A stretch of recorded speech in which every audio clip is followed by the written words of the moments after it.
Author's note. This video is my review of How to Train Your Dragon: The Hidden World, based on How to Train Your Dragon by Cressida Cowell, directed by Dean DeBlois, published by Universal Pictures and DreamWorks Animation, starring the voices of Jay Baruchel, America Ferrera, Cate Blanchett, Craig Ferguson, F. Murray Abraham, and Gerard Butler as Stoic the Vast. Rated PG. Our story changed the world forever.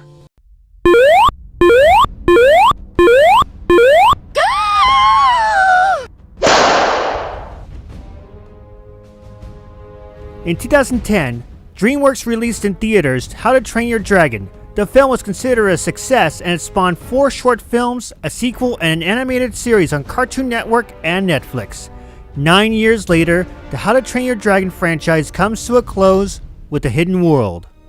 1 year has passed since the events of How to Train Your Dragon 2. The island of Berg has been overpopulated by both humans and dragons, and Hiccup vows to find a hidden world, a safe haven for dragons. But a dangerous man named Grimmel wants to hunt down Toothless and drive the dragons to extinction. Ah, you're a demon! The theme of this movie has been more about growing up, letting go of your past. Early on, Hiccup and his crew became arrogant in their quest to save every dragon, and how short-sighted they can be, allowing their egos to get to them. They go through a lot on their journey, not just to discover the hidden world, but also to rediscover who they are supposed to be. This is true of Hiccup, who goes through a major growing up throughout the entire film. There are also some silly moments in the film, especially early on after the intro, but there are also some heartwarming moments as well. This is true regarding the romance between Toothless and the White Fury.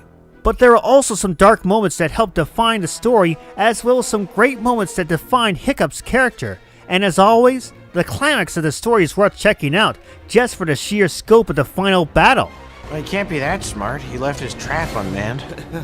Nothing's accidental when it comes to old Grimmel. I've got to admit, my favorite character of the movie is none other than the prime villain, Grimmel. He lives for the hunt and actually enjoys every moment of it.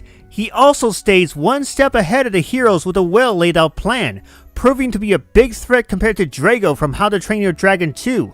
For a monster that drove the Night Furies to near extinction, he has one of the most interesting story arcs of the series.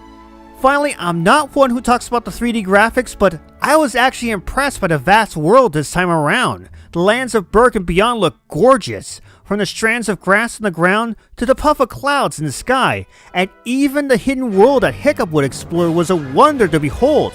For an area we don't see as much, it was worth looking at from the short amount of time that we saw.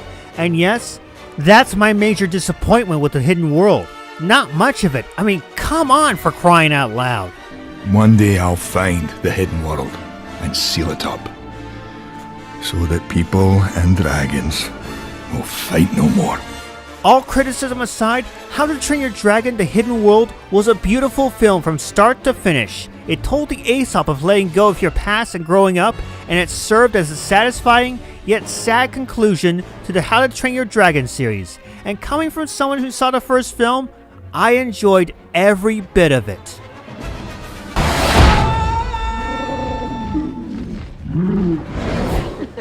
Not a word.